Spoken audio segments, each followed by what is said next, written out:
You were one of the rebels last night who opposed the Prime Minister's attempts to bring in COVID passports, which was disappointingly for millions of us successful. Keir Starmer today, ever since Labour got that vote through, has been going round as if he did the nation a massive favour. You know, if it wasn't for Labour, we wouldn't have got these important measures through. The vaccine passports, the masks, and working from home, etc.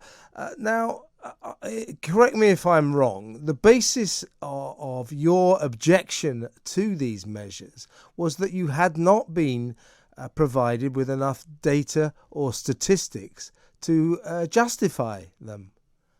Yeah, I think there was a whole host of reasons. I represent Bournemouth. We've got some big venues there. They want to make sure that any legislation comes through from a practical perspective actually works.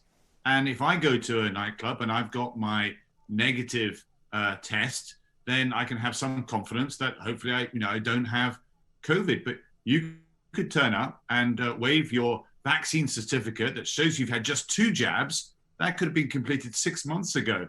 And this Omicron variant will not, will actually be able to punch through that.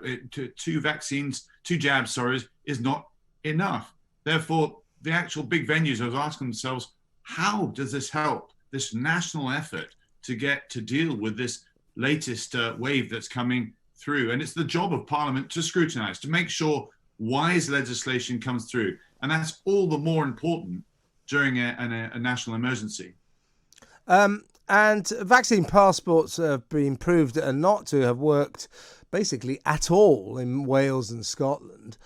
So the question has to be asked. I mean, I assume that another reason that you're reticent about vaccine passports is they do effectively set up a kind of a medical apartheid. If you cannot prove you've had your 2 jabs, for whatever reason you've decided not to be vaccinated, you become a kind of a second-class citizen. You can't go to nightclubs, you can't go to football matches, etc.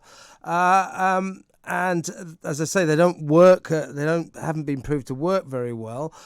So once again, one has to ask, why did Boris decide, or the government, as it were, decide to impose this system on England? Yeah, I mean, it was puzzling because it was a strange hill to want to sort of die on when the Prime Minister, number 10, knew the pulse of Parliament, knew the scale of concern that many Conservative MPs and indeed Labour had expressed as well about this particular part of Plan B, yet still they pushed ahead with it. So it is a bit puzzling. I should stress that one of the important things about tackling any pandemic is firstly, the government's ability to keep our economy going. That's absolutely critical. But at the same time, be able to introduce the necessary restrictions. But the third point of this, those restrictions must be understood for the people to buy into. If you lose consent and the will, if you like, of the British people, they're not going to follow the rules, and that'll take longer for us to actually survive the pandemic. So this was really, really puzzling as to why we ended up having this vote last night, when actually, as you illustrate, in practical terms, it's not proved to be useful in tackling COVID. We've seen that in Scotland and indeed in parts of the continent as well. Are you concerned about the concentration on all the negative aspects of Omicron and the ongoing COVID crisis? We seem to be catastrophizing it as opposed to actually looking at what could be an encouraging development. What is getting very little play, Tobias, is the indications from South Africa and indeed here so far that Omicron looks to be, we don't know finally yet, but looks to be a rather mild new variant that won't do you too much harm. After 3 weeks, there's one death. We don't know what kind of death that was, who it was, whether or not the person was 95 years old and had cancer, and a very few hospitalizations. So not much play is being made of what could be very encouraging.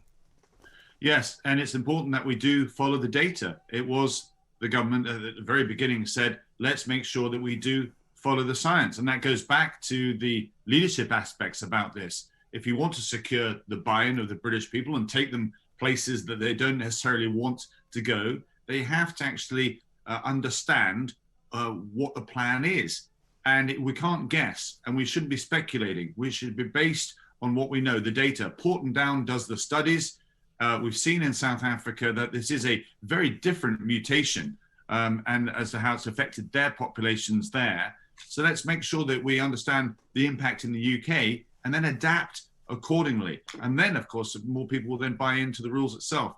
I would stress, though, my bigger picture issue here, and I say this from a defense security perspective, where I try and look more strategically at these things. Only 40% of the world is actually vaccinated right now. That means most of the world isn't.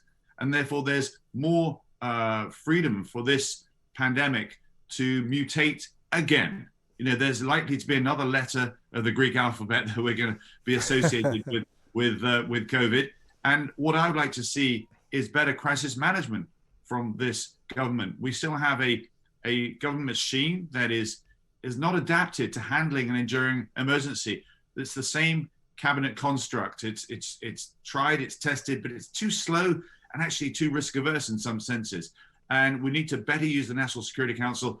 He would hate me for saying this, but Nadeem Sahawi did a great job as the vaccines minister. I'd like to see him as a Secretary of State with his own team, a vaccination workforce. And therefore, we don't lean on our hospitals, our doctors' surgeries, and our pharmacies, which are doing an amazing job, but are overwhelmed and are very exhausted by what they've done so far. Yeah, I think the people of Britain do need clarity on the vaccine issue, because we have now been injecting the population for over a year. I believe it's like 83 or 93% of the population have been vaccinated at least once, 85% twice, millions now getting their boosters.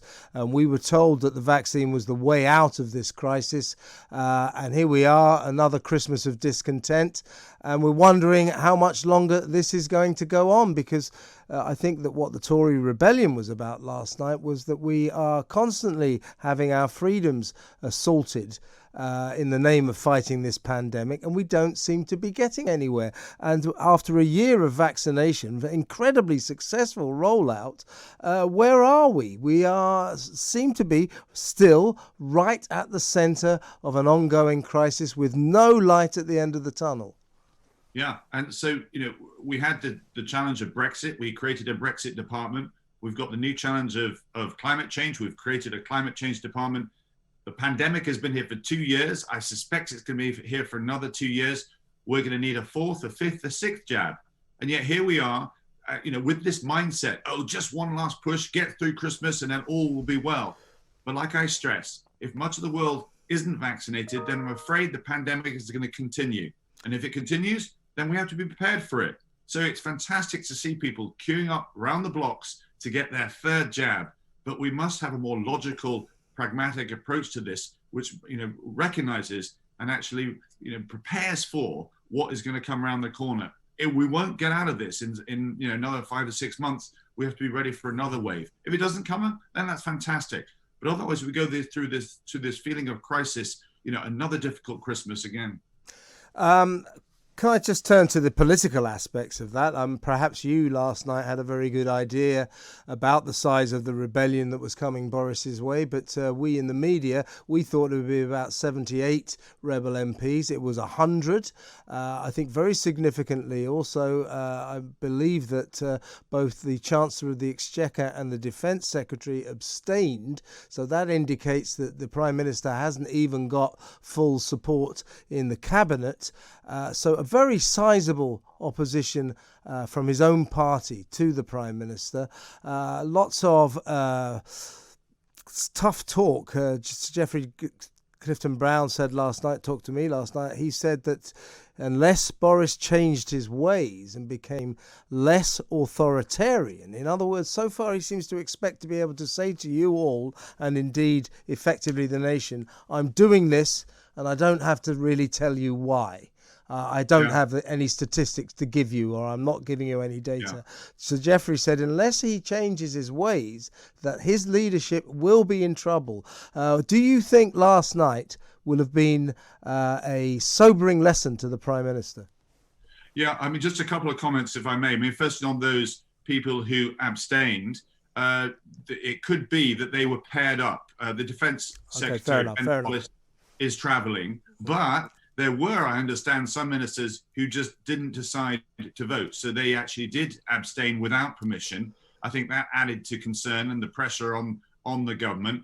But your initial comment, absolutely, nobody here was expecting the numbers close to 100, and that was a surprise. I wouldn't go so far as Sir Geoffrey Clifton Brownie. He's got his own opinions. My feeling today was that there's still absolutely general support for the Prime Minister's Plan B, but the unpopularity of the so-called vaccine passport did give colleagues perhaps the opportunity to fire a warning shot without changing the overall result. It was like a message, if you like, that future policy will receive greater scrutiny, and number 10's performance over the last couple of months, probably going back to Owen Paterson, has been, suboptimal, and things do need to change. I think Boris Johnson comes with a huge amount of energy and dynamism, and that certainly energized the party and did much to win the last general election. But I would say that the complex plates that are now spinning in number 10, they require not just a charismatic prime minister to master the issues, but also almost like a wartime leader as well to navigate us out of this enduring emergency. So I think everybody wants to get behind the prime minister, but we also need to make sure that we learn from these mistakes and we do things differently in 2022. Last point, Tobias, as I mentioned earlier, would you like to see, as I would, if it does emerge that Omicron is actually not as harmful as it could be?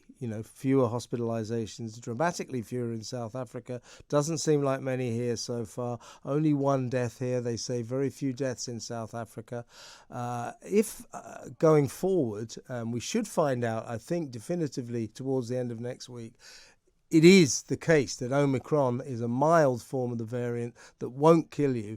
Would you hope to see a very fulsome acknowledgement of that from the Prime Minister? Because the way it looks at the moment is the Prime Minister and the Health Secretary seem to have invested themselves in this being, a super dangerous new variant. And they're saying that SAGE's models, which are predicting 200,000 cases a day, are valid. Yesterday, there were 4,700 a day. So, as I say, they seem to be catastrophizing, and they seem to have some sort of investment in wanting it to seem like this is a massive emergency. So, would you like to see an early acknowledgement that we don't need to be in panic stations?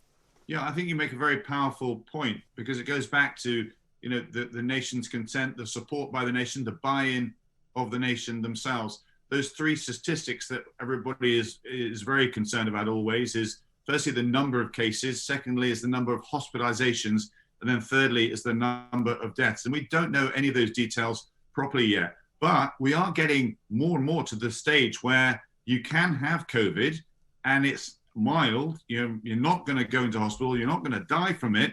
Therefore, can we live with it? Can we learn to get ahead of it and manage this in the same way that you have the flu or something else like that? So as soon as we get that data, as soon as we have a better understanding as to the impact of this new mutation, then absolutely is right. The first thing the Prime Minister should be doing is then once again addressing the nation and then making it very, very clear as to what the rules then should be for us to all follow.